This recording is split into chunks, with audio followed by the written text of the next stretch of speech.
Good morning and welcome back with a new act sales of good act. हमारा वैसे तो ये चल रहा है नंबर 3 पे, है ना, जो हमारा चैप्टर नंबर है 3, लेकिन क्लास के हिसाब से ये हमारा सेकंड लास्ट एक्ट है और सेकंड लार्जेस्ट एक्ट है। कौन सा? Sale of goods act.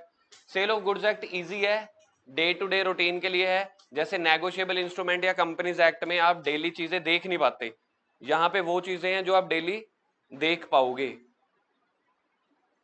आज का टारगेट, अभी तक की क्लासेस का जो मेरा आज का टारगेट है, पौने घंटे 1 घंटे में 8 पेज खत्म करने का। आज मेरे को सुपरमैन बनने का शौक हो रहा है। लेके आ चार्जर बाहर से, या मेरे ब्लैक वाले बैग में पड़ा होगा।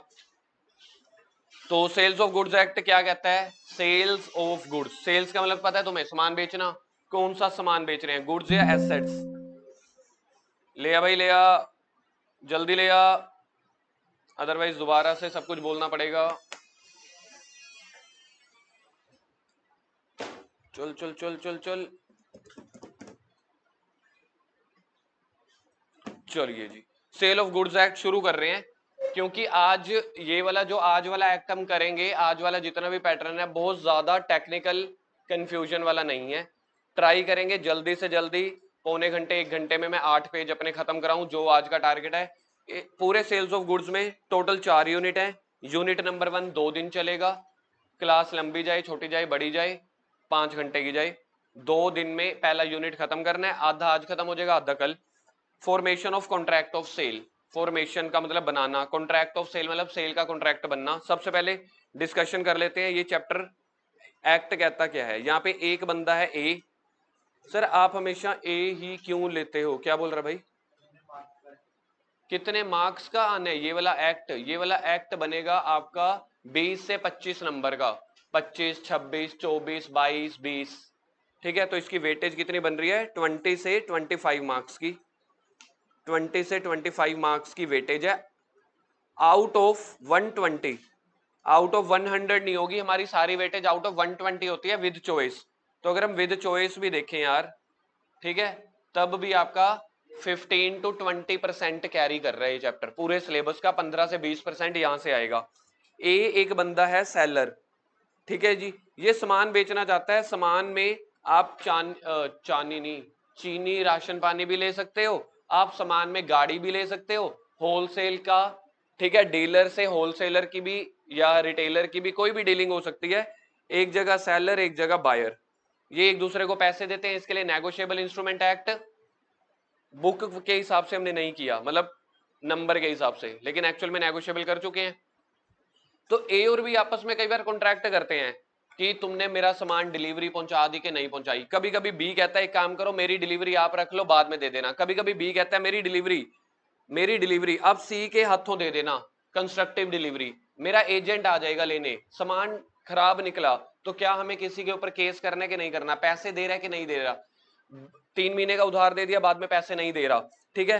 फिर ए से सामान जाएगा, ए बैठा है मुंबई में, बी बैठा है पंजाब में, तो यहां से सामान जाएगा तो समझ लो रेलगाड़ी के थ्रू जाएगा। ये रेलगाड़ी है, ठीक है जी, रेलगाड़ी के थ्रू जाएगा, रेलगाड़ी के थ्रू जाएगा।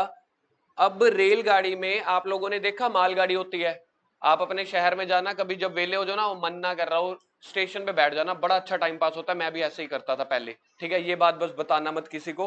तो रेलवे स्टेशन में बहुत बढ़िया टाइम पास होता है, चाय पीने का मन करे रेलवे स्टेशन में जाओ, बड़ा मजा आता है यार, आनंद की प्राप्ति होती है। लड़कियां इस बात को ना समझ पाएंगी ना भाई ना, ये बात दिल की गहराइयों से बॉयज के प्रति है, ठीक है जी। तो तुम भी कभी 1-2 बार ट्राई करना, बड़ा मजा आएगा। ट्राइड है, देखा। और भाई साहब बॉयज की तो ऐसे वाइब्स मैच करती हैं सर, वाइफ वाइफ नहीं, वाइब्स वाइब्स, ठीक है। तो ए से बी की तरफ अगर सामान जा रहा हो, रेलवे रिसीप्ट के थ्रू जा रहा है, समझ लो रेलवे के थ्रू, तो मालगाड़ी में कितने डिब्बे होते हैं? 40-50। हमारा सिर्फ एक ही बोगी में माल आ रहा है या 2 बोगी में, ठीक है। अगर मुंबई से सामान चला है पंजाब तक आएगा, 4-5 दिन ले जाता है, ठीक है जी, 8 दिन भी ले सकता है, 4-5 दिन ले सकता है। अब हमने सामान बी को ही पहुंचाना है, तो बी के पास कोई ऐसा डॉक्यूमेंट होना चाहिए ना, जो पर्ची हम दिखाएं तभी जाके वो रेलगाड़ी वाला हमें सामान की डिलीवरी देगा। तो वो भी काइंड ऑफ डिलीवरी है, ठीक है जी। आगे कुछ हम सामान ऐसा बेच रहे होते हैं जो तो बी सामान देखने गया, मौके पे उसने शॉपिंग करी, कहता हाँ ये वाला सामान दे दो। कभी कभी ए कहता है यार ये वाला सामान ना अभी मेरे पास माल आएगा, पीछे से माल आएगा तभी मैं तुम्हें दे पाऊंगा। तो ये फ्यूचर गुड्स भी हो सकती हैं, सर्टेन अनसर्टेन गुड्स भी हो सकती हैं। कभी कभी ऐसा होता है कि मेरे पास बड़ा सारे सामान का लोड पड़ा है, ये देखो ये मेरा गोदाम है, ये सारी बोरियां पड़ी हैं, ठीक है, चीनी की बोरियां पड़ी हैं जो भी है, तो ये 50 बोरियां हैं, मैं 6 बोरियां लेने गया, तो कौन सी 6 बोरियां मैंने सिलेक्ट करी, वो वाली पहुंचाई कि नहीं पहुंचाई। अगर मैं सिलेक्ट नहीं कर रहा तो दुकानदार उसमें से कौन सी बोरियां पहुंचा रहा है।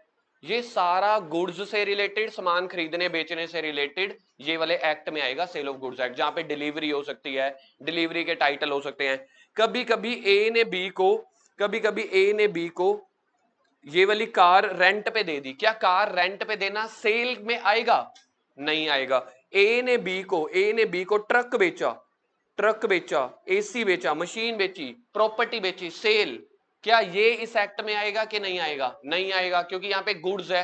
यानी कि हायर परचेजिंग रेंटिंग नहीं आएगी, एसेट्स नहीं आएगी। तो बात देखा जाए फतेह की क्या है, सेल होना चाहिए, गुड्स होनी चाहिए। पहले देखो ये बात समझ में आई।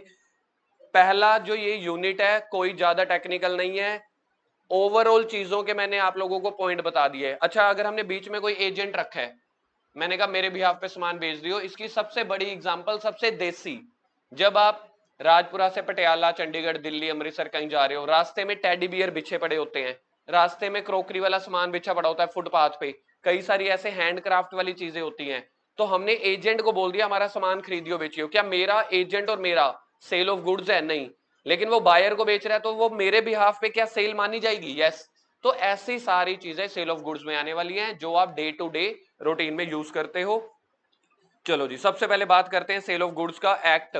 ईयर कौन सा है, ईयर कौन सा है, 1930, अंग्रेजों के जमाने का। फिर से सबसे पहले ना एक एक्ट होता है जो इससे पहले आता है, कॉन्ट्रैक्ट एक्ट 1872, आपस में कॉन्ट्रैक्ट किया। कॉन्ट्रैक्ट देखो एक एक्ट आता है सर, कौन सा एक्ट आता है, एक आता है contract act, contract act, contract act, sale of goods act, negotiable instrument act, आपस में इंटर रिलेटेड हैं। हमारे पास सीए फाउंडेशन के सिलेबस में हम कर रहे हैं, बुक का फ्रंट पेज देखना, कौन सा लॉ पढ़ रहे हैं हम, बुक का बिल्कुल कवर पेज, बिजनेस लॉ। तो ऑब्वियस है हम यहाँ पे बिजनेस वाली चीजें कर रहे हैं ना, क्रिमिनल वाली चीजें थोड़ी कर रहे हैं हम यहाँ पे। हमारे इंडिया में एक्ट है आईटी एक्ट, इंफॉर्मेशन टेक्नोलॉजी में मिस यूज ना हो, पर्यावरण एक्ट, सफाई वगैरह रखो, ठीक है, प्रदूषण ना हो, पोल्यूशन ज्यादा ना हो, इनके भी सबके एक्ट हैं।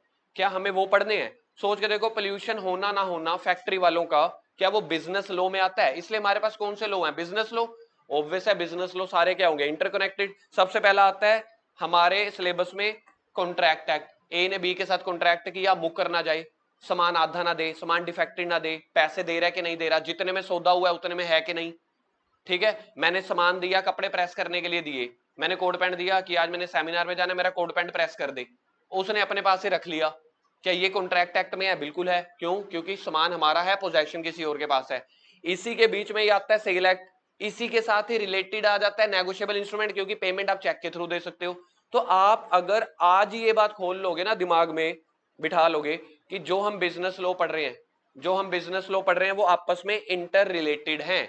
तो सबसे पहले एक एक्ट होता था कॉन्ट्रैक्ट एक्ट 1872, अंग्रेजों ने नहीं बनाया, अंग्रेजों के पिताजी और दादाजी ने बनाया, है ना, 1800 झांसी की रानी वाले टाइम पे, ठीक बोला ना, हाँ।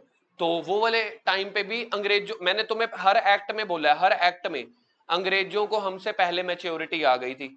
हम लोग चलते थे, अच्छा अच्छा भाई साहब, तू तो हमारा वो दूर का रिश्तेदार है, मामा की बेटी के, चाचे के भाई के, बंधु का भतीजा, तू तो हमारा रिश्तेदार है, चल ले जा, पैसे बाद में दे दियो।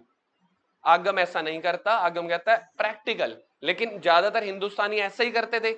अंग्रेजों को पता था कोई किसी का सगा नहीं है, हाँ, अंग्रेजों को पता था कोई किसी का सगा नहीं है, तो उन्होंने एक्ट बनाई। कब एक्ट बनाया, 1800 में, मतलब आज से 150 साल पहले इन्होंने बना लिए थे लॉ और प्रोविजन। हम लोग सोच रहे थे महाराज की जय हो, संदेश लाया हूं, ठीक है, सैनिक आता था संदेश लेके आता था, वो ऐसे ऐसे है। तो कॉन्ट्रैक्ट एक्ट के अंदर ही इंक्लूडेड था, क्योंकि कॉन्ट्रैक्ट किस चीज का होता है, सामान खरीदने बेचने का, तो इसी के अंदर ही इंक्लूडेड था पहले सेल ऑफ गुड्स के सारे प्रोविजन। जब सेल ऑफ गुड्स से रिलेटेड कुछ प्रोविजन लगाने हो तो उसमें पूरा कॉन्ट्रैक्ट एक्ट पढ़ना पड़ रहा था। तो इन्होंने क्या किया, सेल ऑफ गुड्स को हटा के 1930 में सेल ऑफ गुड्स को अलग बना दिया। कहते हमें जरूरत पड़ रही है जो तो सेल से रिलेटेड होगा वो सारा कुछ सेल ऑफ गुड्स एक्ट में पढ़ लेंगे, बाकी जितने भी कॉन्ट्रैक्ट के पॉइंट होंगे वो कॉन्ट्रैक्ट एक्ट में पढ़ते रहेंगे। पहले मिक्स था। ये बात समझ में आती है? तो जन्म कब हुआ? जन्म हुआ 60-70 सालों के बाद, कॉन्ट्रैक्ट एक्ट आया, उसी में सारे सेल प्रोविजन सारे इंक्लूडेड थे। बाद में धीरे धीरे पता चला, जैसे ही कोर्ट कचहरी में केस पहुंचे या मुद्दे निकलने शुरू हुए, तो उन्होंने बोला सेल ऑफ गुड्स को अलग बना देते हैं। बिल्कुल ठीक है जी। तो पहला सेल ऑफ गुड्स एक्ट यही है। Sale of goods act deals with the law relating to, पढ़ो किससे रिलेटेड है, थोड़ा सा जल्दी पढ़ेंगे यार अब हम ना, आज कह रहे हैं सेल ऑफ गुड्स से रिलेटेड है, mainly based on English sale of goods act. सोच के देखो, इन्होंने सेल ऑफ गुड्स एक्ट अंग्रेजों ने तो पहले बना लिया था 1893 में, इंडिया में इन्होंने कब बनाया? 1930 में। तो सारे पहले कवर कहां पे थे? इंडियन कॉन्ट्रैक्ट एक्ट में कवर थे, जो मैंने आपको बता दिया। तो ये वाला डायग्राम बनाना है तो बना लेना। सेल ऑफ गुड्स पहले इसी में इंक्लूडेड था, बाद में separate sale of goods act बनाया 1930 में। ठीक है जी, ये बात समझ में आ जाएगी। पहले इकट्ठा था, कंबाइंड था, कॉन्ट्रैक्ट विद सेल, बाद में सेल वाले को क्या कर दिया? जुदा कर दिया। कहते जो सेल और गुड्स के पॉइंट होंगे वो उस एक्ट के हिसाब से हम देखेंगे। मतलब सर अदरवाइज अगर हम सिंपल सी बात करें, ये हमारा 225 पेजेस का एक्ट है और ये हमारा 80 पेजेस का एक्ट है, तो मतलब पहले हमें 300-350 पेज पढ़ने पड़ते थे। हाँ, पढ़ने तो अभी भी हैं, लेकिन अब अलग अलग वे में पढ़ने हैं। ठीक है जी, चलो आगे चलते हैं। स्ट्रॉन्ग नीड हुई इंडिपेंडेंट सेल ऑफ गुड्स की, मैंने बता दिया। कब आया? डेट याद रख लेना, 1 जुलाई को। पेपर के पॉइंट ऑफ व्यू से इंपॉर्टेंट नहीं है, याद कर लेना। जीएसटी की डेट भी 1 जुलाई है, सीए डे भी 1 जुलाई को होता है। तो सर अभी सीए डे आने वाला है? हाँ, अभी सीए डे आने वाला है। इंट्रोडक्शन पढ़ते हैं सेल ऑफ गुड्स एक्ट की। क्या है? कह रहे sale of goods one of the specific form of contract. बस यहां से आपको चीज समझनी पड़ेगी, अगर आपको मेरी पिछले 2-3 मिनट की लैंग्वेज समझ में आई है। सेल ऑफ गुड्स एक्ट किसका पार्ट है? एक तरह से कॉन्ट्रैक्ट का। तो कॉन्ट्रैक्ट का तो एक्ट अलग है, लेकिन उसके बीच में एक अलग पॉइंट डाल दिया गया। Sale of goods act allows the parties to modify the provision of law by express stipulations. Stipulations का मतलब होता है टर्म्स कंडीशंस।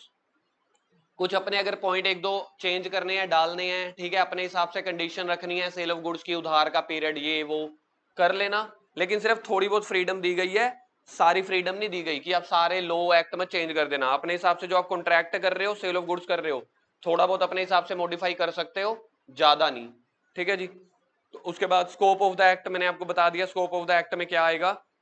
सिर्फ और सिर्फ, लो जी पहला काम का शब्द आ गया।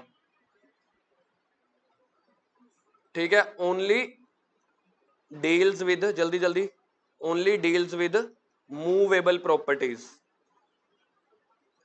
मूवेबल प्रॉपर्टीज, मूवेबल प्रॉपर्टी में गुड्स नहीं होता। मूवेबल प्रॉपर्टी में तो ऐसा भी तो आ सकता है ना, कार भी हो सकती है। वैसे कार भी मूवेबल है, हाँ हो जाएगा, लेकिन कई ऐसी चीजें होती है, मशीनरीज, वो एसेट है, तो हो सकता है ना भी आए। प्रॉपर्टीज मतलब मेनली मूवेबल वाली में आ रही है, वो कार वगैरह भी हो सकती है, क्योंकि किसी ना किसी डीलर के लिए कार भी तो गुड्स है। ठीक है जी। तो this act is not applicable for sale of immovable property like land, field, shop, house. तो इसके लिए अलग से एक्ट है। कौन सा? Transfer of property act. अगर आपने कोई, देखो एक डीलर है, डीलर के लिए लैंड, बिल्डिंग क्या होगी? डीलर के लिए land, house, building, plot, property क्या होंगी? गुड्स होंगी। लेकिन वो इस एक्ट में कवर नहीं हो रही। इस एक्ट में क्या कवर होंगी? सिर्फ मूवेबल। ठीक। तो उसके बाद जर्नल प्रोविजन है। ठीक है, चलो जी। कह रहे हैं कि आप कॉन्ट्रैक्ट एक्ट वाले प्रोविजन अप्लाई कर सकते हो सेल ऑफ गुड्स के साथ, इनकंसिस्टेंट नहीं होने चाहिए। देखो सेल ऑफ गुड्स में कुछ लिखा हुआ है और कॉन्ट्रैक्ट एक्ट में भी लिखा हुआ है। अगर कॉन्ट्रैक्ट एक्ट और सेल ऑफ गुड्स में कुछ चीजें अलग अलग लिखी हुई हैं, तो आपको specifically sale of goods act में जाना है। बस ये अपने आप पढ़ लेना क्या है। डेफिनेशंस पे आ जाओ। आज हमारी सारी डेफिनेशंस खत्म होंगी। डेफिनेशन, सबसे पहले डेफिनेशन क्या है? Buyer and seller. Buyer means a person who buys. Wow wow बोलो wow. Buyer means a person who buys. यहां पे तो कोई ज्यादा खतरनाक नहीं है। और एग्रीज टू बाय, ये है काम का शब्द। कह रहे बायर कौन होता है? जो सामान खरीद देता है, बिल्कुल ठीक है, या फिर जो एग्री कर देता है, उसको भी हमारे एक्ट में बायर की डेफिनेशन में बोला गया। सर एग्री टू बाय का मतलब क्या होता होगा? ट्राई करो। हाँ कर दी कि ले लूंगा कल परसों तक। आज मैंने ऑर्डर लिखवा दिया, तेरे पास माल पीछे से भी डिलीवरी होनी है, 3 दिन बाद आके ले जाऊंगा। या मेरा एक सामान मैंने ऑर्डर दे दिया कि मेरा कोट पैंट बनाना है, मेरा कोट पैंट बना दे, कब देगा? हफ्ते बाद। चल ठीक है, अभी 100 रुपया रख ले, बाकी 5,000 रुपया, 1000 रख ले, बाकी 5,000 जब बन जाएगा तब दे दूंगा। This is agreement to sell या एग्री टू बाय। मतलब दोनों के पॉइंट ऑफ व्यू से है, सेलर के पॉइंट ऑफ व्यू से एग्री टू सेल, बायर के पॉइंट ऑफ व्यू से एग्री टू बाय। सेलर क्या होता है? Seller mean a person who sells और एग्रीज टू सेल। तो मेन चीज यहाँ पे डिफरेंट क्या आई आपके लिए आज पहली बार? एग्री। और डेफिनेशंस हैं तो सेक्शन 2 में दी हुई हैं, ये तो मैंने आपको पहले दिन समझाया था। मैक्सिमम लॉ में डेफिनेशन कहां होती है? सेक्शन 2 में। कह रहे हैं बायर और seller are complementary, represented two parties होती हैं कॉन्ट्रैक्ट ऑफ सेल के लिए। क्या पढ़ने की चीज है? पढ़ने की चीज तो नहीं है, लेकिन आपको जब लिखना है तब लिखना तो पड़ेगा, ठीक? तो क्या होते हैं? बायर सेलर दो पार्टी हैं, सेल ऑफ गुड्स का कॉन्ट्रैक्ट कर रहे हैं। कह रहे हैं इसका लेकिन वाइडर सेंस होता है, not only the person who buys but also the who agrees to buy is a buyer. One who agrees to buy is also buyer. Book कहां है तेरी? सिमिलरली सेलर भी क्या होता है? हो गया जी, खत्म हो गया बायर सेलर। बोलो जी, कुछ कंफ्यूजन है? नहीं है, होएगी तो अपने आप देख लेना भाई। गुड्स क्या है? वेरी वेरी वेरी इंपॉर्टेंट, मतलब खतरनाक से खतरनाक, वेरी वेरी। हमारा एक्ट का नाम बोल सकते हो कोई बिना देखे? Sale of goods. जब तक मुझे गुड्स नहीं पता, मैं आपसे क्वेश्चन पूछता हूं, ये रहा जी मेरा खेत, मैंने खेत पे उगाई घास, क्रॉप्स, बताओ क्या ये गुड्स हैं? मूवेबल नहीं है, याद रखना, ये जमीन के साथ अटैच हैं। ध्यान से देखो, क्रॉप्स, ग्रास। आप मुझे बोलो, आप मुझे बोलो, गुड्स की डेफिनेशन अभी अभी पिछले पेज पे क्या करके आए? गुड्स कौन सी होनी चाहिए? मूवेबल। मुझे बताओ, ग्रास या क्रॉप्स मूवेबल हैं? मूवेबल एक लड़की कह रही है, लेकिन जब तक अभी अटैच है, अभी तक मैंने निकाली नहीं। अब बताओ, नहीं है? कह रहे हैं ये मूवेबल हैं। आज नहीं तो सीजन के बाद 2 महीने 6 महीने बाद काटोगे ना, तो सर जब काट रहे हैं तो इसको अलग क्यों लिखा?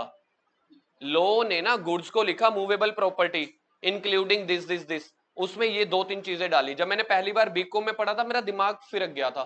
क्यों फिरका था भाई? मतलब ये वाली चीज को अलग क्यों लिखा? कार को क्यों नहीं लिखा? जनरेटर को क्यों नहीं लिखा? ठीक है, सामान को क्यों नहीं लिखा? माउस को क्यों नहीं लिखा? क्योंकि हमने बोला मूवेबल प्रॉपर्टी। अब ये तो अभी फिलहाल के लिए इमूवेबल है, तो यहां पे कोई ना कोई बहस होती थी, कंफ्यूजन होती थी, तो इन्होंने अलग से लिखा। गुड्स की definition very very very important. Goods में क्या क्या लेंगे, गुड्स में क्या क्या लेंगे इंक्लूड, और क्या क्या नहीं लेंगे नॉट इंक्लूड। चलो जी पढ़ के देखते हैं। कह रहे goods means any kind of movable property other then, bracket में डाल देंगे, other than actionable claim and money. मतलब क्या इंक्लूड नहीं करना? Actionable claim and money. Money का मतलब पैसा। मतलब आपने कभी देखा, यार मैं ना आज 1 लाख रुपए के रुपए लेने जा रहा हूं, आज मैं 1 लाख रुपए का पैसा लेने जा रहा हूं, कभी बोला? सोच के देखो मैं क्या बोल रहा हूं। मैं बोल रहा हूं कि गुड्स में क्या इंक्लूड नहीं करना? मनी। मनी मतलब पैसा, ठीक है? कभी आप लोगों ने बोला पापा 10,000 रुपए देना, मैं 10,000 रुपए लेने जा रहा हूं, 10,000 रुपए के। ज्यादा से ज्यादा एक्सचेंज करा लेते हो ना, सिक्के लेने जा रहे हो, तो मनी को कभी गुड्स थोड़ी बोला गया, ठीक है? वो तो करेंसी है जो किसी बार्टर गुड्स के लिए यूज होती है। अब बात होती है एक्शनेबल क्लेम की। एक्शनेबल क्लेम क्या होता है? एक्शनेबल क्लेम का मतलब होता है, नीचे पढ़ के देखते हैं, ये देखो, एक्शनेबल क्लेम्स आर क्लेम, कई ऐसा claim which can B enforce only by the action और सूट। मतलब किसी क्लेम को हासिल करने के लिए, वापस लेने के लिए आपको कोई एक्शन लेना पड़ रहा है, सूट केस करना पड़ रहा है। फॉर एग्जाम्पल डेट, आपने किसी को पैसा उधार पे दिया, नहीं दे रहा, एक्शन लोगे कि नहीं लोगे? किस चीज के लिए एक्शन ले रहे हो? अपना क्लेम वापस हासिल करने के लिए एक्शन ले रहे हो। तो एक्शनेबल क्लेम का सिंपल मतलब होता है, अगर मैं आपको अभी फिलहाल के लिए लॉजिक के साथ जाऊं, right to claim. Right to claim वो किसी डेट का भी हो सकता है, राइट टू क्लेम, ठीक है, किसी और चीज का भी जो आप एक्शनेबल मतलब लेना चाहते हो। अब जो आपको राइट मिला कोर्ट केस करने का, अपना क्लेम वापस लेने का, अपना डेट वापस लेने का, क्या उसको बोल रहे हैं ये भी गुड्स है? देखो है तो हंसी मजाक वाली चीजें, लेकिन जब कल को कोर्ट कचहरी में चीजें पहुंचते हैं ना, वहां पे ये चीजें यूज होती हैं, ठीक है? तो कह रहे हैं जो एक्शनेबल क्लेम है, आपको किसी चीज के ऊपर डेट हासिल करने के ऊपर राइट मिला हुआ है, उस राइट को हम गुड्स नहीं बोलेंगे। अच्छी बात है भी नहीं ये गुड्स। चीज समझ में आ रही है? मतलब कई बार राइट क्या होता है सर, हमें ना प्रॉपर समझ में नहीं आया। ए ने जैसे पैसे लेने हैं बी से, बी पैसे नहीं दे रहा, तो इसके पास एक राइट है क्या चीज का राइट है?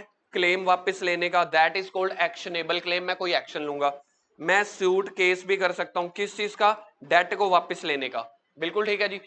ए ने सी को पैसे देने थे, ए ने बी से पैसे लेने हैं, वो पैसे लेके सी को देने हैं, इसने ये वाला राइट इसको दे दिया, एंडोर्स कर दिया। तो यानी कि जब हम राइट किसी और को बेच रहे हैं, क्या ये राइट्स मेरी गुड्स हैं? कहते हैं ये राइट्स गुड्स नहीं है।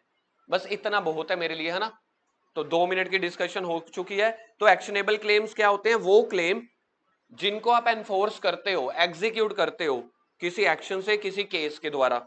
और debt is not a movable property और गुड्स। कह रहे हैं जो डेट आपने एक दूसरे को लेना देना है वो मूवेबल प्रॉपर्टी या गुड्स नहीं है, इसलिए जो उसका एक्शनेबल क्लेम है वो गुड्स नहीं है। इवन द एफडी, एफडीआर का मतलब होता है एफडी, फिक्स डिपॉजिट, जो उसकी एक पर्ची मिलती है उसको बोल दिया जाता है FD receipt, are considered as goods. कितनी अजीब अजीब बातें हैं। मतलब कि इसमें इंक्लूड में, अब आगे आ जाओ क्या क्या ले रहे हैं ऊपर वाले पैराग्राफ पे।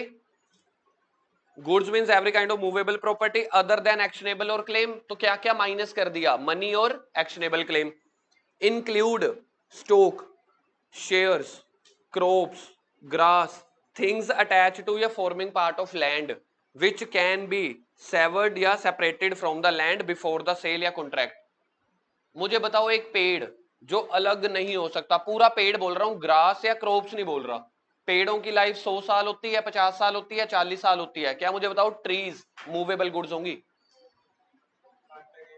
यार अभी हम जर्नल प्रोविजन सोच रहे हैं, स्पेसिफिक नहीं। हम नहीं काट रहे। सफेदे का पेड़ है, 100 साल चलता है। हमारे घर के पास एक एनटीसी स्कूल है, गवर्नमेंट स्कूल। उसमें हम बचपन में जामुन तोड़ते थे पेड़ों पे चढ़ के, या पत्थर मार के अंबियां तोड़ते थे, आम तोड़ते थे। आज भी है। और मेरे पापा कहते हैं तो हम पिछले 15-20 सालों से देख रहे हैं, तो ओवरऑल उसको 40 से 50 साल हो गए हैं। क्या वो पेड़ गुड्स हैं? क्या जो उसके साइड पे ग्रास लगी हुई है, क्रॉप्स लगी हुई है, जिनको हम आलूओं को बेच देंगे, क्या वो गुड्स हैं? तो क्या आपको डेफिनेशन समझ में आ रही है? तो गुड्स में क्या क्या इंक्लूड होगा ऊपर लिखो। शेयर्स, स्टॉक, ग्रास, क्रॉप्स, ठीक है, ये सारी चीजें मूवेबल गुड्स, ये सारी चीजें गुड्स का पार्ट है। वैसे मैंने इसको ना हॉरिजॉन्टल वे में लिखवा दिया, मेरे को वर्टिकल फॉर्म में ऐसा पेड़ बनवाना, डायग्राम बनवाना चाहिए था। इधर मैं अपनी नॉलेज के लिए लिख रहा हूं ट्री। आपको लिखना है लिखो, नहीं लिखना ना लिखो। कौन सा ट्री? मैं इसको ऐसे बोल देता हूं फिक्स्ड ट्री, जिनकी लाइफ 40-50 साल होती है। ठीक है, बरगद के पेड़, पता है ना, सुना हुआ है, बरगद के पेड़ होते हैं 100-100, 150-150 साल होते हैं। नॉर्मली जो सफेदे के पेड़ होते हैं हम रोड पे देखते हैं, 100 साल, 70 साल, 50 साल उनकी लाइफ होती है। चलते हैं आगे, ज्यादा टाइम नहीं लगाते। तो कह रहे हैं गुड्स क्या है, जल्दी से याद करें। Goods means any movable including the stock, shares, growing crops, grass, या कोई भी things attach to land of which can be separated. If can not be separated not goods. और क्या क्या गुड्स नहीं है बोल के बताओगे? एक्शनेबल क्लेम और मनी। ठीक है जी। एक्शनेबल क्लेम क्या होता है? जिसको आप एनफोर्स करते हो बाय द एक्शन, एक्शन लोगे तभी। तो वो जो आपको राइट मिल रहा है बीच में, वो जो राइट मिल रहा है वो गुड्स नहीं होंगी। और क्या लेंगे ऊपर इंक्लूडिंग ऑफ गुड्स वाले में? देखो एफडी, फिक्स डिपॉजिट, एफडी। ठीक है, एफडी की पर्ची मिल रही है, उसको एज अ गुड्स यूज कर रहे हैं। मतलब सर इसके पीछे कोई लॉजिक है? भाई कोई लॉजिक नहीं है, जजमेंट है, लो है। तो अगर आपके घर पे आपके मम्मी पापा के पास एफडी है तो वो गुड्स है एज पर दिस डेफिनेशन। मतलब मैं नहीं बोल रहा। तो कह रहे हैं गुड्स है। ठीक है जी, आगे गुड्स, अगले पे आ जाओ। गुड्स बोथ टेंजिबल इंटेंजिबल दोनों हो सकती हैं। इंटेंजिबल जैसे गुडविल, कॉपीराइट, ट्रेडमार्क, ये सारा कुछ गुड्स में है। Stock, shares, gas, steam, water, electricity, decree of court. Decree of court का मतलब होता है कभी कोर्ट की कोई जजमेंट आई, कोर्ट की अगर कोई जजमेंट है किसी केस को लेके, किसी गुड्स को लेके, कह रहे हैं ऑल्सो द गुड्स। बड़े अजीब है यार, याद रख लेना भाई। डिक्री ऑफ कोर्ट्स किसी एक्ट में, किसी समान कॉन्ट्रैक्ट वाले में, जैसे हमने कोई कॉन्ट्रैक्ट किया, उसके ऊपर हम कोर्ट में केस चले गए, उन्होंने कोई डिक्री या कोई जजमेंट सुनाई, कह रहे हैं उसको भी गुड्स मान लो। पता नहीं, बड़ा अजीब है। ठीक है, याद रख लेना। चलो जी आगे आ जाते हैं। गुड्स की डेफिनेशन हो गई, चार्ट बना हुआ है, पढ़ लेना। Classification of goods, very very very important. Classification of goods, पहले तो आपको याद रखना पड़ेगा 3 तरीके की गुड्स हैं। नंबरिंग करो 1 2 3। जिसके पास बुक नहीं है कॉपी पे लिखते चले जाओ ना, हिमांशु कॉपी पे लिखते चले जाओ, काव्य लिखते चले जाओ। गुड्स के उन कौन सी हैं? Existing, future, contingent. फिर एग्जिस्टिंग के ऊपर 1A, 1B, 1C। जल्दी से याद करते हैं। गुड्स कितने प्रकार की है? 3 प्रकार की है, एग्जिस्टिंग, फ्यूचर, कॉन्टिंजेंट। एग्जिस्टिंग जो भी है, फ्यूचर कल को हो सकती है, कॉन्टिंजेंट पता नहीं हो या ना हो। मैंने कनाडा से माल मंगाया, मौसम सही रहा तो मेरे पास पहुंच जाएगी, मैं तुझे बेच दूंगा, कॉन्टिंजेंट है। फ्यूचर मतलब एक हफ्ते के बाद बना के दे दूंगा, फ्यूचर गुड्स। एग्जिस्टिंग मतलब जो मेरे हाथ में है। स्पेसिफिक, मैं गाड़ी लेने गया, 3 मॉडल थे, मैंने बोला मेरे को BMW का यही मॉडल चाहिए, A4, स्पेसिफिक गुड्स। असरटेन 5 कारें हैं, 5 कारें, ठीक है, BMW खड़ी हैं व्हाइट कलर की, मैंने कहा एक उठा के दे देना, तीसरे नंबर वाली, वो असरटेन्ड है। 5 गाड़ियां खड़ी हैं, मैंने कहा कोई भी एक उठा के दे देना, अनसर्टेन है, वो 5 में से चौथी उठा के दे, तीसरी उठा के दे, खत्म हो गया। पढ़ के देखते हैं एग्जिस्टिंग गुड्स, कोई टेक्निकल कुछ नहीं आने वाला। Those goods which are in existence, कौन सी होती है? In existence at the time of contract, जब से सेलर और बायर आपस में डीलिंग कर रहे हैं, कॉन्ट्रैक्ट कर रहे हैं, सामने खड़ी है गुड्स, तो वो एग्जिस्टिंग है। दोज ओन्ड एंड पोजेस्ड या acquired by the seller, seller के पास उसी टाइम मौके पे है पड़ी। बोलो जी कुछ मुश्किल है? एग्जाम्पल से और ज्यादा समझ में आ जाएगा। कहते हैं एग्जिस्टिंग गुड्स के 3 वो हैं क्लासिफिकेशन, कौन कौन से? Specific, ascertained, unascertained. Specific goods mean goods identified and agreed, वो आइडेंटिफाई भी हो रही है सामने, एग्रीड कर दिया at the time of contract. जब हम पार्टी के साथ सामान खरीद बेच रहे हैं ना, जब आप मार्केट गए हुए हो, कह रहे हो जी अपा ये है कितने का है, ये सामान पड़ा है, ये पड़ा है, तो जब ये कॉन्ट्रैक्ट हो रहा है उस टाइम पे सामने सामने पता चल रहा है। एग्जाम्पल मेरे समझाने की नीड ही नहीं पड़ेगी, मैंने एक लाइन में समझा दिया, पढ़ के देखो। एग्जाम्पल 1, आप कोई फोन लेने गए, सैमसंग गैलेक्सी S7, पता ही है ना यार, S7 एच है तो S7 एच ही मिलेगा। वर्लपूल की वॉशिंग मशीन है 7 kg वाली, वही मिलेगी। स्पेसिफिक गुड्स है। A had 5 cars of different models, he agree to sell his Santro car to be, कह रहा मेरे पास 5 है, सेंट्रो बेचना चाह रहा हूं। बी कह रहा है मेरे को भी सेंट्रो ही चाहिए। तो जो सेंट्रो कार है, आप मुझे बताओ 5 कारों में से मैं सेंट्रो बेचना चाहता हूं, खरीदना चाहता है सामने वाला, क्या वो स्पेसिफिक है? खत्म हो गया। चलो जी आगे। Ascertain goods are those goods which are identified in accordance with the agreement. मेरे पास ध्यान से देखो, 5 कार खड़ी हैं, 4 कारें खड़ी हैं, मैंने बोला मेरे को कार नंबर 2 ही चाहिए, कार 2 मेरे को सेल परचेज करनी है। 4 कारों में से चारों कारें सेम खड़ी थी, सेम कलर की हो सकती हैं, अलग हो सकती हैं, लेकिन चारों पूरे लोट में से, करो ना इसको, लिखो, ये असर्टेन हो गई 1 2 3 4, तो 1 2 3 4 4 प्रोडक्ट है, मैंने बोल दिया भाई साहब मेरे को पूरे लोट में से सेकंड वाला चाहिए, मैंने सर्टेन कर लिया, खत्म हो गया जी, खत्म हो गया। लेकिन बात ये है यहाँ पे, ये एक्ट जितना आसान है, बस वो हमें लैंग्वेज रीड करके लिखना तो बुक वाला पड़ेगा, ठीक है जी। पढ़े देखिए जी, कुछ है technical. Ascertained are those goods which are identified, आप आइडेंटिफाई कर रहे हो in accordance with the agreement after the contract of sale is made. मैंने कॉन्ट्रैक्ट किया, मैंने कहा चारों का पूरा लोट है, दूसरे व नंबर वाली दे देना। This term is not defined in the act, कह रहे हैं असर्टेन्ड गुड्स एक्ट में नहीं लिखी हुई, बट जुडिशियली इंटरप्रेटेड है। कई बार कोर्ट कचहरी में इसके केस गए जुडिशियली, कई बार इसके ऊपर डिसीजन बने हैं, तो उसके हिसाब से हमने जजमेंट निकाल ली, इंटरप्रिटेशन निकाल ली। In actual practice a certain goods is same as specific, a certain goods, लिखो जी ऊपर, सिमिलर टू स्पेसिफिक गुड्स। बताओ जी क्या आपकी मैच्योरिटी, आपकी समझ कैसे इसके साथ जस्टिफाई करती है a certain goods are similar to specific, ये सामने एग्जांपल लिखा हुआ है। क्योंकि लोट में से एक आपने बता दी ना मेरे को दूसरे नंबर वाली चाहिए, तो हो गई ना kind of specific. When a lot आ ही गया, देखो व्हेन आउट ऑफ लोट और out of large quantity of uncertain goods, 4 quantity पड़ी थी, 40 भी हो सकती हैं, 4000 भी हो सकती हैं। Number of quantity contracted for identified, जितने आपको चाहिए आपने आइडेंटिफाई कर लिया, मेरे को 2 नंबर चाहिए और 3 नंबर चाहिए, तो उसको बोल दिया सर्टेन गुड्स। इसकी एग्जांपल हमने कार वाली ली है, इन्होंने बोला 100 कट्टे पड़े हैं हमारे पास कॉटन के, उसमें से मुझे 60 या 40 चाहिए, पहले 50 दे दियो, आखिरी 50 दे दियो, सेंटर वाले 50 दे दियो, खत्म। Unascertained are those not specifically identified. A के पास, फिर से इधर आओ जी, ए के पास 4 कारें खड़ी हैं, ठीक है। बायर कह रहा है, बायर क्या हम लिख देते हैं, purchase sale of any one above any one out of क्या लिखूं, अबव 4 कार्स। बोलो जी, चारों में से यार एक काम करना, कोई अच्छा पीस हो उठा के दे देना। सेम ऐसे ही था जब हमने पिछले महीने चेयर्स ली थी, तो उसके बाद चेयर्स पड़ी थी 50-60 पड़ी थी, तो मैंने उसको सीधा फोन किया, यार एक काम कर अपनी तरफ से ना 6 कुर्सियां उठा के दे दियो, बस वो हिले ना। तो उसमें से वही है, मैं वहां पे मौके पे गया नहीं, 2 चेयर्स थोड़ी थोड़ी ऐसे हिल रही हैं। क्या हुई वो, अनअसर्टेन, कॉन्ट्रैक्ट ऑफ सेल हो गया। मैंने बोला लोट पड़ा है, लोट में से काम करियो, 4 में से कोई एक अपने हिसाब से भिजवा दियो। ऊपर क्या था, ऊपर वाली में असरटेन्ड वाली में मैंने एक गाड़ी पहचानी थी ना जहां पे लोट वही है, मैंने कहा अपने हिसाब से भेज दियो अनअसरटेन। चलो जी आगे, फ्यूचर गुड्स पहला खत्म हो गया। सर पढ़ने की जरूरत है, एग्जाम्पल अपने आप पढ़ लेना, है ही नहीं, मैंने करा दिया, वही है एग्जाम्पल। अब सोचो पहली बार तो मेरी आत्मा ऐसे जागी होगी जब मैं इतनी फास्ट करा पा रहा हूं, जो वो भी मुझे लग रहा है, हो सकता है तुम्हारी नजरों से अभी भी स्लो चल रहा हूं।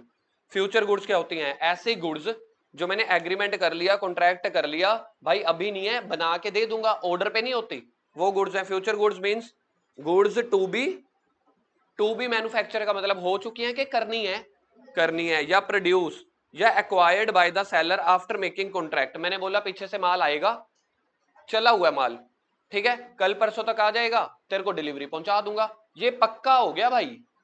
कॉन्टिंजेंट नहीं है कि अगर मेरे पास आई तभी भिजवाऊंगा, मैंने कहा नहीं मेरे पास आती ही है, मैं भिजवा दूंगा। A contract for sale of future goods is always, बस ये वर्ड याद रखना है, ये हमेशा एग्रीमेंट टू सेल होगा, तो इसके साइड में वर्ड लिखेंगे ऑलवेज, इन्वर्टेड कॉमास में, always agreement to sell. True false MCQ case study आई, ठीक है, एंड नोट द सेल, ये सेल नहीं है, ये एग्रीमेंट टू सेल है। सेल क्या होती है, फिजिकली मौके पे साथ साथ दे दी। यहां पे कौन सी गुड्स है ये, फ्यूचर का मतलब 1 घंटे के बाद भी आए तो पहले तो एग्रीमेंट हुआ है ना, 2 दिन के बाद भी आए पहले तो एग्रीमेंट हुआ है। क्यों, क्योंकि एक्चुअल गुड्स उस टाइम पे कॉन्ट्रैक्ट करते टाइम मौके पे अवेलेबल नहीं थी। एग्जांपल पढ़ते हैं, 1000 quintal of potato to be grown on A's field, example of agreement to cell.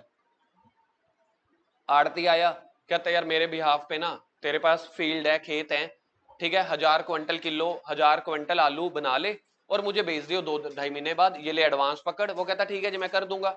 हमारा ऐसा कॉन्ट्रैक्ट चलता ही रहता है बिजनेस में, तो that is called future goods. क्या अभी एग्जिस्टेंस में होती है फ्यूचर गुड्स, अब भी फ्यूचर में होती है, तू जाग जा भाई। अरे अब भी एग्जिस्टेंस में है जब कॉन्ट्रैक्ट हो रहा है, नहीं भाई नहीं है, तुम जागोगे तभी बता पाओगे। टू बी मैन्युफैक्चर है, टू बी कॉन्ट्रैक्टेड है, तो ये एग्रीमेंट टू सेल है। 2-4 दिनों बाद, 1-2 महीने के बाद जब मैन्युफैक्चर हो जाएंगी पहुंचा दूंगा, ठीक है जी।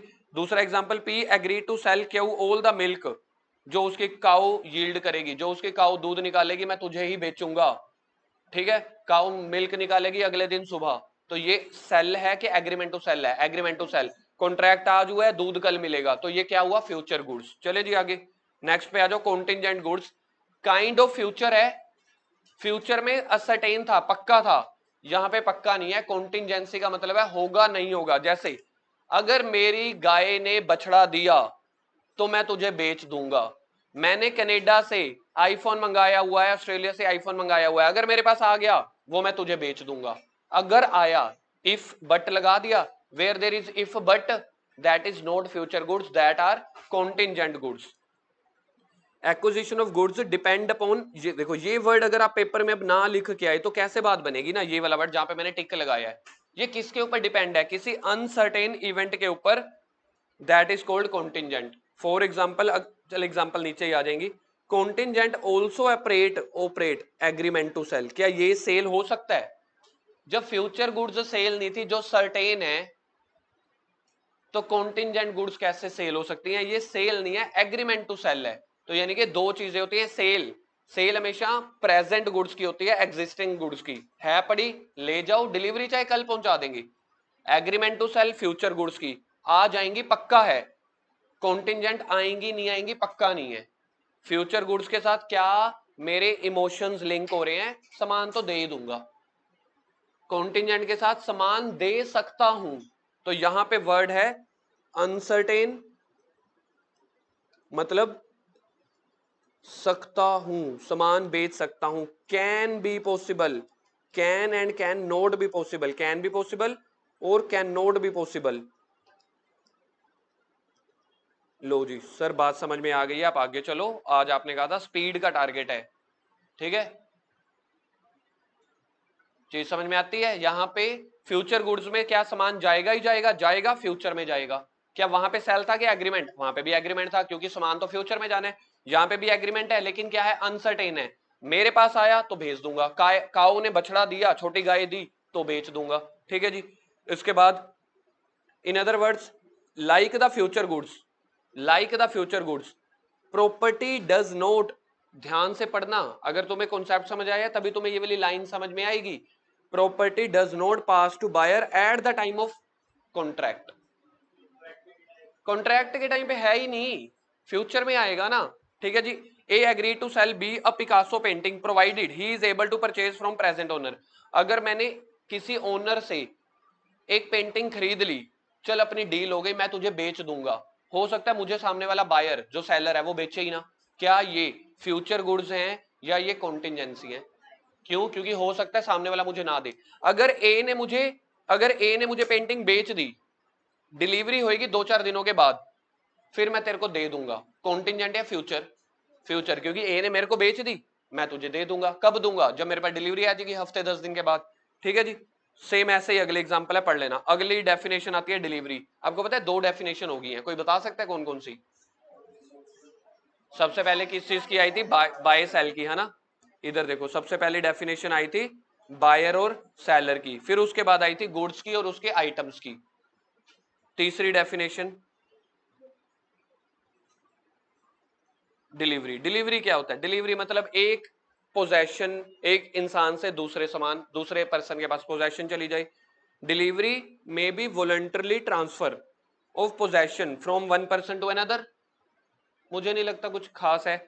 जनरल रूल, डिलीवरी में be made by doing anything, कुछ भी ऐसा करो जिससे सामने वाले के पास पोजेशन पर चली जाए, ठीक है, या फिर उसके ऑथराइज पर्सन के पास चली जाए, उसके बिहाफ पे चली जाए, that is called delivery. Forms of delivery, actual delivery सच में दे दी, कंस्ट्रक्टिव डिलीवरी पहले पढ़ के आए हैं, कंस्ट्रक्टिव डिलीवरी एजेंट वगैरह वाली। यहां पे थोड़ी सी लैंग्वेज और भी है, वहां पे नेगोशिएबल इंस्ट्रूमेंट में ना हमने कंस्ट्रक्टिव डिलीवरी का सिर्फ और सिर्फ मीनिंग पढ़ लिया था कि एजेंट के बिहाफ पे मिल गया, 90% कंप्लीट हो गई। यहां पे मीनिंग के साथ डेफिनेशन डाल दी गई, वो पढ़ेंगे। और सिंबॉलिक डिलीवरी, जैसे ए ने रेलगाड़ी में माल पहुंचाया, बी के पास पहले ही पहुंच गया, क्या पहुंच गई? पर्ची, उस पर्ची के बिहाफ पे मिलेगा। ए ने बी को गाड़ी बेचनी है, कार की चाबी दे दी, पेपर दे दी, कहते गाड़ी वहां से उठा लियो, अभी सिर्फ चाबी दी है, गाड़ी नहीं दी। सिंबॉलिक डिलीवरी काइंड ऑफ तो हो ही गई ना। एक्चुअल डिलीवरी अपने आप पढ़ लो, हो जाएगा जब सेलर बायर को फिजिकली सामान पहुंचा देगा, एक्चुअल डिलीवरी। या फिर उसके थर्ड पार्टी को पहुंचा दिया जो उसने मतलब ऑथराइज किया था उसके बिहाफ पे। एक्चुअल डिलीवरी में कुछ ज्यादा नहीं है, this is the most common method. सामान लेने गए, सामान दे दिया, एक्चुअल डिलीवरी। अब पढ़ते हैं कंस्ट्रक्टिव डिलीवरी। देखो फीलिंग्स वही हैं, एजेंट वगैरह के बिहाफ पे दे दिया, ऑथराइज वाले के बिहाफ पे दे दिया। लैंग्वेज इन्होंने थोड़ी सी डेफिनेशन के रूप में तोड़ दी। जब जब डेफिनेशन आएंगी, डेफिनेशंस को कभी ना सेंटेंसेस में नहीं लिखा जाता, याद रखना मेरी इस बात को। डेफिनेशंस हमेशा चलती हैं इन्वर्टेड कोमास में, 4 लाइनों की एक डेफिनेशन, 2 लाइनों की एक डेफिनेशन, इसलिए डेफिनेशन याद करना मुश्किल होता है, उसके मीनिंग कैरेक्टरिस्टिक्स याद करने इजी होते हैं।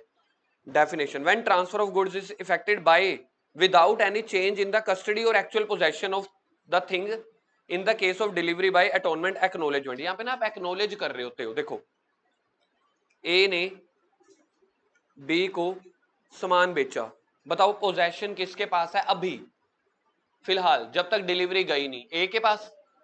B कहता है यार एक काम कर, मेरे बिहाफ पे अभी तू रख ले, थोड़ी देर के बाद ले लूंगा, थोड़ी देर के बाद ले लूंगा, या टेम्पो वाला भिजवा रहा हूं, या अपना एजेंट भिजवा रहा हूं, that is called constructive delivery.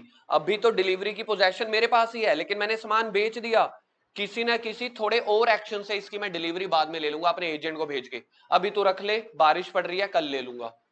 Acknowledge कर दिया। एक्नोलेज करने का मतलब है ठीक है भाई, सामान खरीदा बेचा था, मैंने रख लिया, एक्नोलेज कर दिया। अब पढ़ के देखो दोबारा से, when transfer of goods effected without any change in custody. A ने सामान बी को बेचा, सामान ए का था, कहता अभी रख ले अपने गोदाम में, बारिश हो रही है, टेम्पू आ रहा है, मेरा एजेंट आ रहा है, तो without the change in the custody या एक्चुअल पोजेशन, सामान पहले भी ए के पास पड़ा था, अभी भी ए के पास पड़ा है, डिलीवरी हो गई, पैसा दे दिया, बिल बन गया, कह रहे हैं आके ले लेंगे। क्या बात समझ में आती है? एजेंट आके ले लेगा, ठीक है, मेरा टेम्पू आके ले लेगा, या मैंने डायरेक्टली माल ना कस्टमर को बेच दिया, वही मेरा कस्टमर सीधा आके तेरे से ले लेगा, that is called constructive delivery. Example पढ़ के देखो, कह रहे हैं ऐसी डिलीवरी होती कैसे है? बाय द अटोनमेंट, एक्नोलेजमेंट, भाई साहब मेरी हाँ है, मेरी हाँ है, मैंने गुड्स खरीद ली, मैंने गुड्स परचेज कर ली, ठीक है, मेरा एजेंट मेरा कस्टमर आके ले जाएगा तुझसे। ये चीज ना वैसे तुम्हें याद नहीं रहेगी, मैं पक्की गारंटी देता हूं, मैंने गुड्स परचेज कर ली,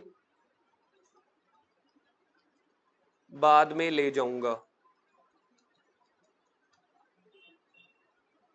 अभी रेन है, अभी टेम्पो नहीं आया, अभी रेन है, अभी ट्रक नहीं आया, मैंने डायरेक्ट कस्टमर को बेच दी, मैंने डायरेक्ट कस्टमर को बेच दी, तेरी दुकान से तेरे गोदाम से कस्टमर उठा के ले जाएगा 2-3 दिन के बाद, ये भी डिलीवरी है। नॉर्मली हम इसको डिलीवरी नहीं मानते, एक्चुअल डिलीवरी क्या होती है? जो तो सच में आपने दी, यहां तो सच में पोजेशन तो हिली ही नहीं, तो that is called constructive delivery, मतलब मान लेना सामान खरीद बेच हो गया। Ware a warehouse man, एक गोदाम का एक बंदा, warehouse man holding a goods of A, A के जैसे इसमें ना आप इसको ऐसे समझो, इसकी एक बहुत तकड़ी एग्जांपल होती है, इधर देखो, ये समुंदर है, ये मेरा पोर्ट है, पोर्ट में बड़े सारे वेयर हाउस बने होते हैं, ठीक है जी, पोर्ट में बड़े सारे वेयर हाउस बने होते हैं, यहां पे एक शिप आई, शिप ने सामान लोड किया मेरे वेयर हाउस में, ये बहुत तकड़ी एग्जांपल है, हमें इसलिए सुनने को नहीं मिलती, हमारे पंजाब में समुंदर नहीं है, लेकिन हमारे पंजाब में पोर्ट है लुधियाना में, ठीक है, तो वहां पे थोड़ी सी ऐसे डिलीवरीज चलती होती हैं। अब अगर आप गुजरात और मुंबई या कोची या केरला, तमिलनाडु, विशाखापट्टनम, इन स्टेट्स में जाओगे, इतने तकड़े लेवल की तुम्हें नॉलेज मिलेगी ना सी पोर्ट वाली चीजें, मतलब तुम्हारा मतलब दिमाग हिल जाएगा। तो जैसे शिप में सामान अनलोडिंग होता है ना, पहले वो वहां के वेयर हाउस में होगा, कस्टम ऑफिसर आएगा, चेक करेगा कहीं पे सोना तो नहीं छुपाया हुआ, कहीं पे स्मगलिंग का सामान तो नहीं छुपवाया हुआ, फिर जाके जो ये बायर आता है उसको मिलता है ये सामान, तो यानी कि यहाँ का एक वेयर हाउस है, मेरा सामान तो उतर गया कनाडा से, where a warehouse man holding the goods of A agree to hold them on the behalf of B, मैंने A कह रहा है, बायर जो A है ना, A कह रहा है मैंने ये वाला सामान B को बेच दिया है, ठीक है, यानी कि A कौन था? इंपोर्टर, इंपोर्टर आगे सामान किसको बेचेगा? B को, तो इंपोर्टर का बायर बन गया, सामान किसके पास पड़ा है? इस वेयर हाउस में पड़ा है, B आके ले जाएगा, तो ए ने वेयर हाउस में बोल दिया, वो गोदाम पोर्ट पे भी हो सकता है, वो गोदाम राजपुरा में भी हो सकता है, कहीं पे भी हो सकता है, मैंने बोला अभी मेरा सामान है, मैंने बेच दिया, बी आएंगे आगे से ले जाएगा, कंस्ट्रक्टिव डिलीवरी। बोलो जी, बात समझ में आती है? आगे सिंबॉलिक डिलीवरी, सिंबॉलिक डिलीवरी में क्या होता है? ए ने सामान बेचा बी को, गुजरात और मुंबई वाला एग्जाम्पल था, मुंबई से सामान कहाँ चला? पंजाब, कहाँ पे सामान चल रहा है? रेलगाड़ी पे सामान चल रहा है, रेलगाड़ी पे सामान चल रहा है, ठीक है जी, हमने रेलगाड़ी पे जैसे सामान भिजवाया, सबसे पहले ए ने बी के पास ना एक स्लिप पहुंचा दी, इसको बोलते हैं bill of lading, railway receipt, ये बिल ऑफ लैडिंग ये इसको शो करेगा, डिलीवरी ले लेगा। अब आप मुझे एक बात बताओ, जब बी के पास वो स्लिप या बिल ऑफ लैडिंग पहुंच गई, स्लिप कौन सी slip? Railway slip, bill of lading, bill of lading ज्यादातर काम आता है इंपोर्ट एक्सपोर्ट वाले काम में, सीए इंटर में पढ़ोगे टैक्स में सारे चीजों के प्रॉपर डेफिनेशन। तो ये बैठा है पंजाब में बायर, तो जब मुंबई वाले ने पंजाब वाले को वो स्लिप कोरियर करवा दी, कुछ करा दी, ठीक है, तो that is called symbolic delivery. A ने बी को कार बेची, कार पड़ी है गोदाम में, चाबियां दे दी, कीज दे दी, कागज दे दिए, आरसी दे दी, कहते 2 दिन बाद उठा के गाड़ी की सर्विस हो रही है, सर्विस स्टेशन से उठा लियो। काइंड ऑफ क्या हो गई, सिंबॉलिक डिलीवरी, जहां पे आप गाड़ियों के जो गुड्स का मेन डॉक्यूमेंट टाइटल होते हैं ना, वही पहुंचा देते हो। क्या उसको डिलीवरी माना जाएगा? द आंसर इज यस, चाहे पोजेशन कुछ दिनों के बाद ही हो। पढ़ के देखें जी, where there is a delivery of thing in token of transfer of anything else. Token of transfer के ऊपर हम लिख देंगे कीज, रेलवे रिसीप्ट। आपने चाबियां दे दी, कागज पकड़ा दिए, तो टोकन ऑफ ट्रांसफर आपने पकड़ा दिया, हो गई जी delivery. Delivery of goods in the course of transit, transit का मतलब लिख लेना, किसी को नहीं पता तो रास्ते में है, ऑन द वे है, पहुंच जाएंगी। रेलगाड़ी वाला सामान चला है, 1 हफ्ते बाद तुम्हारे पंजाब में पहुंच जाएगा, उतार लेना। फिर उसके बाद handling over the document of title of goods दे देना। रेलगाड़ी वाले को वो वाली पर्ची दिखाओगे, रेलवे रिसिप्ट, तभी तो सामान आपको देगा, या ऐसे ही किसी को दे देगा? सोच के देखो, सोच के देखो, आपको देगा तभी ना। लेकिन जब ट्रक मेरी दुकान पे आता है, वो तो मेरा एड्रेस पता ही है। रेलगाड़ी दुकान पे नहीं आती, स्टेशन पे आती है। तो कह रहे हैं ऐसे कौन कौन से डॉक्यूमेंट होते हैं जो डिलीवरी को ट्रांसफर करते हैं? टाइटल डॉक्यूमेंट, टाइटल डॉक्यूमेंट जिसके ऊपर मेरा नाम, अधिकार, बायर लिखा हुआ है। Bill of lading, bill of lading, railway receipt, delivery order, keys of warehouse, keys of cars, handing over to the buyer. चले जी आगे। तो goods are state to be in deliverable state, goods are set to be deliverable state, मतलब कब मानी जाएंगी कि हाँ ये डिलीवरेबल हो रही है? When they are in such a condition buyer would under the contract to take the delivery. कह रहे हैं गुड्स की, अब यार चाबी मेरे पास पहुंच गई है तो वो वैसे मैं ही लूंगा, रेलवे रिसिप्ट मेरे पास पहुंच गया है वो तो मेरे पास ही पहुंचेगा, तो इसको बोलते हैं डिलीवरेबल स्टेट, मतलब कि सामान डिलीवरेबल वाली स्टेज में है। आगे आ गया document of title of goods, भयंकर। Document of title of goods का क्या मतलब होता होगा? टाइटल ऑफ गुड्स का मतलब होता है भाई साहब ओनर। गुड्स का टाइटल आपके पास पहुंच गया, ओनरशिप, तो वैसा डॉक्यूमेंट। मैंने सामान बेचा, चाबी मेरे पास आ गई, आरसी मेरे पास है, तो that RC is called document of title. Document of title, document of title का मतलब है उसका जो असली सामान है। आपने एक, खैर ये ना वैसे प्रॉपर्टी की एग्जांपल है, ये पड़ी है प्रॉपर्टी, ठीक है, ए ने ये प्रॉपर्टी हैंड ओवर कर दी बी को। मुझे बताओ क्या प्रॉपर्टी उठा के डिलीवर करी जाती है? क्या दिया जाता है बदले में? उसकी रजिस्ट्री। इसी रजिस्ट्री को बेटा बोलते हैं डॉक्यूमेंट ऑफ टाइटल। इसी रजिस्ट्री को क्या बोलते हैं? Document of title. टाइटल मतलब ओनरशिप। अच्छा, गाड़ी की, गाड़ी जो मैंने सच में गाड़ी बेचनी है, कार बेचनी है उसका डॉक्यूमेंट ऑफ टाइटल क्या होगा? आरसी। रेलवे रिसिप्ट के थ्रू गुड्स आ रही है रेलवे के थ्रू, उसका टाइटल क्या होगा? Railway receipt. ठीक है, ए ने बी को सामान बेचा, कहां से टाइटल पता चलता है? आप मार्केट में गए, एसी खरीदा, क्या एसी मूवेबल गुड्स में आएगा? यस। आपको एसी का बिल मिला, अब एसी का मालिक कौन है? आप हो। तो जब आप एसी के मालिक हो, क्या चीज आपको मालिक होने का सबूत पेश कर रही है या प्रूफ कर रही है? उसका जो बिल मिला है।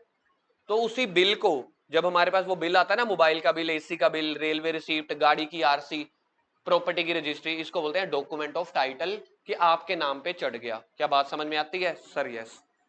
तो डॉक्यूमेंट ऑफ टाइटल में क्या क्या आ जाएगा? बिल ऑफ लैंडिंग आपके नाम पे है, सामान आ रहा है, इंपोर्ट एक्सपोर्ट हो रहा है, रेलगाड़ी से आ रहा है, पर्ची आपके पास है, तो बिल ऑफ लैंडिंग। जो सेलर है वो बिल ऑफ लैंडिंग या जने खने किसी को भी दे देगा। बताओ किसको देगा? जिसने उसकी पेमेंट करी है। डोक वारंट, डोक वारंट क्या होता है? जो मैंने ये एग्जांपल नहीं बताई थी, डोक वारंट वाला एग्जांपल, समुंदर वाली एग्जांपल कहां गई? ये सामान जब पोर्ट पे उतरता है ना, दैट इज कॉल्ड डोक। डोक्स बने होते हैं, यानी कि जहां पे सामान उतरेगा, जहां पे सामान शिफ्ट हो जाएगा। तो डोक की पर्ची किसके पास होगी? सबसे पहले इंपोर्टर के पास होगी। डोक की पर्ची सबसे पहले इंपोर्टर के पास होगी। अगर वो उतरवाने आता है तो अपनी डोक रिसिप्ट दिखा देगा। अगर उसने सीधा सीधा बायर को बेच दिया तो डोक वारंट किसको दे देगा? बायर को दे देगा, और वहां से अपना माल उतरवा लेगा। तो ये सारे क्या हैं? आपके डॉक्यूमेंट ऑफ टाइटल के एग्जाम्पल्स हैं। ठीक है, warehouse keeper certificate, wharfinger certificate, railway receipt, कोई भी ट्रांसपोर्टेशन के बिल हो गए, ये सारी चीजें इधर देखो। Ordinary course of business as a proof of possession, ताकि आप उसकी पोजेशन ले सको, उसका प्रूफ दिखा सको, बिल आपके नाम पे है। बिल ऑफ लैडिंग, ये वो सबसे बड़ी चीज देखो अच्छी लिखी हुई है, this is only a illustrative list not exhaustive. Exhaustive का मतलब होता है फिक्स, कि भाई साहब यही होते हैं। मुझे एक बात बताओ, टाइटल, गुड्स के टाइटल के क्या फिक्स होते हैं? फिक्स नहीं होते, ठीक है। कभी उसको बिल ऑफ लैडिंग बोल दिया जाता है, डॉक चार्जेस बोल दिया जाता है, डॉक वारंट बोल दिया जाता है, बिल बोल दिया जाएगा, कितने रजिस्ट्री वाले डॉक्यूमेंट को रजिस्ट्री बोल दिया जाता है। तो ऐसे ये इलुस्ट्रेटिव लिस्ट बता दी कि जिनके ऊपर आपका नाम चढ़ा हुआ है, आप उसके सही में मालिक हो, ऑर्डिनरी कोर्स ऑफ बिजनेस में, तो आप उसके क्या हो, डॉक्यूमेंट ऑफ टाइटल यानी कि आपके नाम पे है। तो ये हमने एग्जांपल बता दी। एग्जॉस्टिव यानी कि कोई फिक्स लिस्ट नहीं है। कोई कोई बंदा सेल परचेज इसको बिल नहीं बोलता होगा, इनवॉइस बोलता होगा। कोई कोई बंदा इसको इनवॉइस रिसिप्ट बोलता होगा। कुछ भी चढ़ा देना, आपके नाम पे होनी चाहिए, पेमेंट आपको करनी होनी चाहिए। हाउएवर, आ गया जी अगला इंपॉर्टेंट पॉइंट, बस एक आधा पेज रह गया, खत्म है। उसके बाद कह रहे हैं देयर इज अ डिफरेंस होता है between the document showing title और डॉक्यूमेंट ऑफ टाइटल। इधर देखो, यहां पे कंपनी है रिलायंस, शेयर्स डिजिटल फॉर्म में होते हैं, पता है आपको? शेयर्स डिजिटल फॉर्म में होते हैं। अगर आप हर्षद मेहता वाली वेब सीरीज देखोगे तो शेयर सर्टिफिकेट की फॉर्म में आते थे। मैंने जब पहला शेयर सर्टिफिकेट देखा था, अपने पापा का देखा था, वो इंडियन ओवरसीज बैंक के, उनके पास 101 शेयर थे। कब की बात है, जब मैंने पढ़ाना शुरू किया था 2013-14 वाले टाइम पे। तो वो शेयर सर्टिफिकेट मैंने अपने स्टूडेंट्स को भी दिखाया हुआ था। पहले शेयर किसी कंपनी के खरीदते थे तो ऐसा शेयर सर्टिफिकेट मिलता था। जैसे आप लोगों को स्कूल में डीएमसी नहीं मिलती, आपके नाम पे है, इतने मार्क्स हैं, आप उसके मालिक हो, काइंड ऑफ वो डीएमसी आपका शेयर सर्टिफिकेट है। आपका हक है ना, कोई छीन सकता है उससे? नहीं। तो रिलायंस, जमाना आया जब 15-20 साल पहले सारे शेयर्स को डिजिटल फॉर्म में कन्वर्ट करें। तो ये सभी चीजों को ना डिजिटल फॉर्म में कन्वर्ट करने लगे। जब डिजिटल फॉर्म में कन्वर्ट करने लगे, रिलायंस कंपनी के 25 लाख शेयर होल्डर्स थे। बात समझना, आपको पूरी सीए जर्नी में ये वाला टॉपिक 3-4 बार पढ़ने के लिए मिलेगा। थैंक यू मेरा करना, पहली बार मैंने पढ़ाया, ठीक है। इंटर में आपको 3-4 टीचर्स कराएंगे। जब रिलायंस कंपनी या भारत की सारी कंपनियां डिजिटल फॉर्म में कंपलसरी हो गया अपने शेयर को कन्वर्ट करो, वो करने लगे। कंपनी के 25 लाख मालिक हैं, किसी कंपनी के 2 लाख शेयर होल्डर्स हैं, ठीक है जी। जब आप शेयर होल्डर को ट्रांसफर करने लगे डिजिटली, ठीक है, शेयर होल्डर कहां बैठे हैं? शेयर होल्डर इधर बैठे हैं, ठीक है जी, 25 लाख शेयर होल्डर्स। अब ये शेयर होल्डर क्या करते होते थे? शेयर होल्डर, जब ये डिजिटली प्रोसेस चल रहा है, ये 1-2 महीने 6 महीने का टाइम खा सकता है, सबके नाम पे चढ़ाना, डेट ऑफ बर्थ देखना, नॉमिनी देखना, सब कुछ। तो सेबी को समझ में आया ऐसा पॉसिबल नहीं है। सर ऐसा पॉसिबल क्यों नहीं है? क्योंकि साथ साथ ना ये शेयर होल्डर शेयर्स की सेल परचेज को कंटिन्यू कर रहे थे। शेयर की सेल परचेज कॉन्टिन्यूटी में चली जा रही है। अब मुझे एक बात बताओ, मेरे पास एक शेयर होल्डर है ये वाला ए, जब रिलायंस कंपनी डिजिटल फॉर्म में ये शेयर ए को देने लगी, अभी हमें पता ही नहीं चला। हम कर रहे थे, 2-4 महीने का प्रोसेस है, 1-2 हफ्ते का प्रोसेस है, ए ने इतने में बी को शेयर बेच दिए। अब मुझे बताओ, शेयर ए को मिलना चाहिए कि बी को? कंपनी जब डिजिटली ट्रांसफर कर रही है, नाम ए के नाम पे करना चाहिए कि बी? कंपनी को पता ही नहीं है, क्योंकि ये सारी चीजें ऑफ मार्केट में हो रही हैं, शेयर मार्केट में। मुंबई में जिसको हम बोलते हैं दलाल स्ट्रीट, ठीक है, और यूएसए में इसको बोलते हैं हम, यूएसए वाली कौन सी है?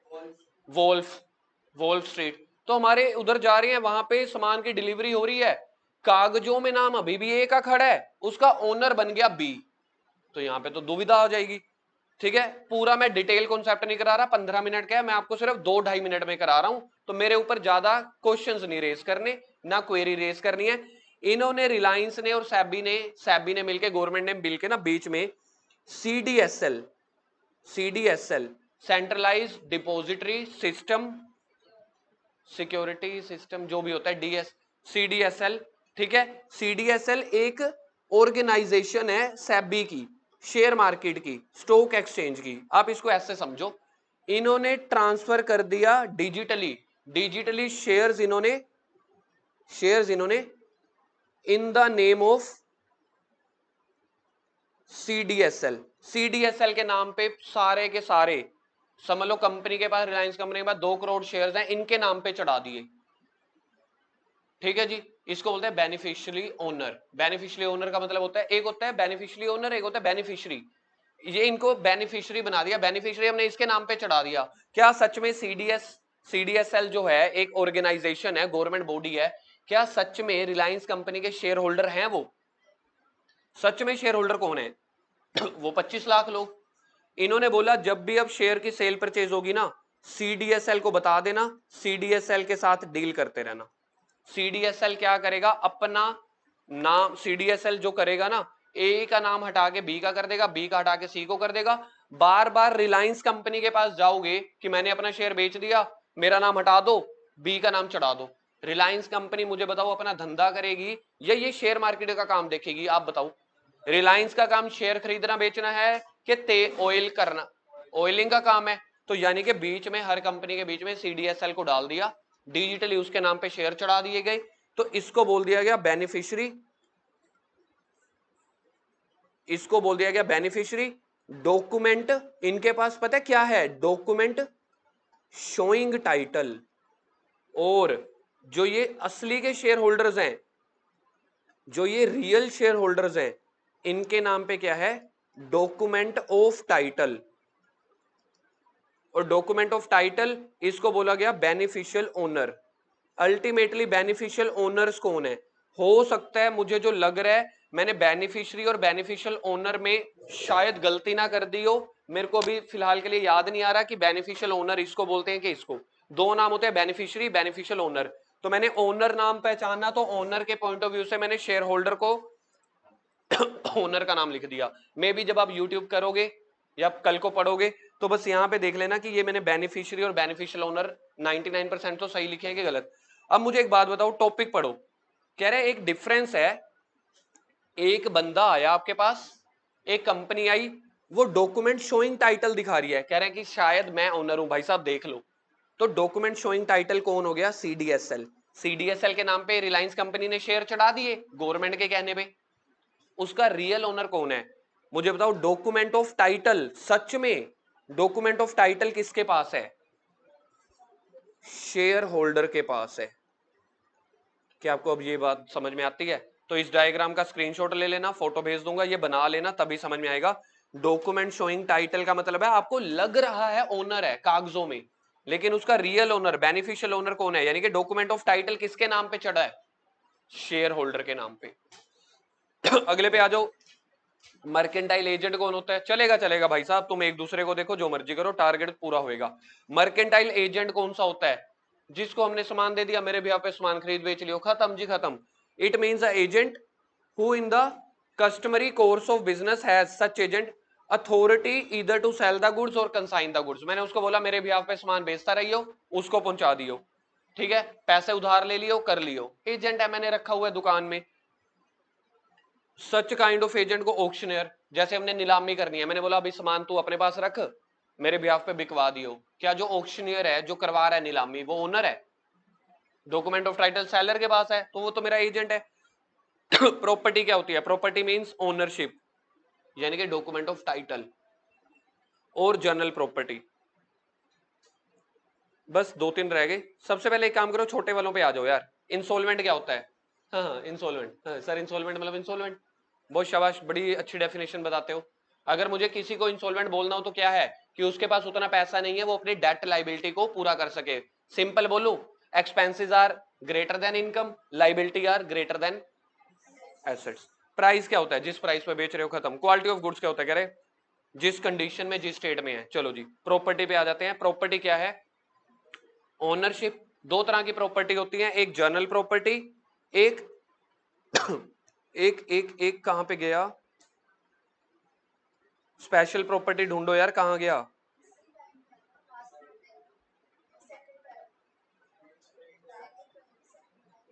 ये आ गया।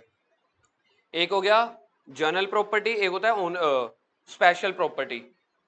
एग्जाम्पल से खत्म हो जाएगा, एग्जाम्पल से सीधा एग्जाम्पल पे आओ। If A who owns certain goods pledge, pledges का मतलब समझते हो? वादा, तुमसे वादा किया मैं निभाऊंगा, वादा नहीं गिरवी। प्लेजिस का मतलब ये वो वाला प्लेज नहीं है, यहाँ पे प्लेज का मतलब है वादा। वादा कौन सा वादा? गिरवी वाला। ए के पास कुछ सर्टेन गुड्स थी, उसने बी को गिरवी रख दी। A has the general property. A का माल है कि बी का माल है? गुड्स किसकी है? ए की। नहीं, गुड्स किसकी है? ए की। किसके पास प्लेज कर दी? या तो इसके ऊपर काम कर दियो, इसको रफू करा दियो, इसके ऊपर प्रेस कर दियो, इसको थोड़ा फिनिशिंग कर दियो, या इसको दे के मेरे को थोड़ा सा लोन दे दे, कुछ भी हो सकता है। तो ए की प्रॉपर्टी बी के पास गई, ए की प्रॉपर्टी बी के पास गई, ठीक है, गिरवी रख दी, प्लेज कर दिया। तो जो ए उसी सामान को, जो अब किसकी पोजेशन में पड़ा है? बी की। ए उसी सामान को बोलेगा ये मेरी जर्नल प्रॉपर्टी है, इसको मैं ही खरीद बेच सकता हूं, कल को तेरे पैसे दे दूंगा वापस ले लूंगा और मैं बेच सकता हूं। वही वाला सामान जो बी के पास पड़ा है, बी के पास किसी एक स्पेशल पर्पस के लिए पड़ा है, क्या बी, आप लोग मुझे बताओ, ठीक है, क्या बी उसको बेच सकता है? नहीं बेच सकता। तो बी के पास तो पोजेशन है प्रॉपर्टी की, that is called special property. यानी कि जिसका मेनली राइट चल रहा है उसको जनरल प्रॉपर्टी बोलेंगे। लेकिन अगर आपने किसी काम के लिए सामने वाले को गिरवी रख दी, पढ़ते हैं A has the general property of the goods, B has the special property, समान तो वही है, और interest in the good to the extent of amount advance he has made. जितना उसने सामान उधार पे दिया, जब तक पैसे नहीं दे देते तब तक मेरे लिए स्पेशल प्रॉपर्टी है, लेकिन अगर उधार ना दिया तो वो बी सामान बेच देगा, तो बी के पास एक स्पेशल राइट है। In case A fails to repay the amount, B may sell but not otherwise. अगर पैसे नहीं देता तभी बेच सकता हूं, नहीं तो नहीं। तो जर्नल प्रॉपर्टी का हक किसके पास है? ए के पास। स्पेशल प्रॉपर्टी का हक किसके पास है? बी के पास। तो आपकी डेफिनेशन खत्म हो गई। कल नेक्स्ट टॉपिक करेंगे सेक्शन 4।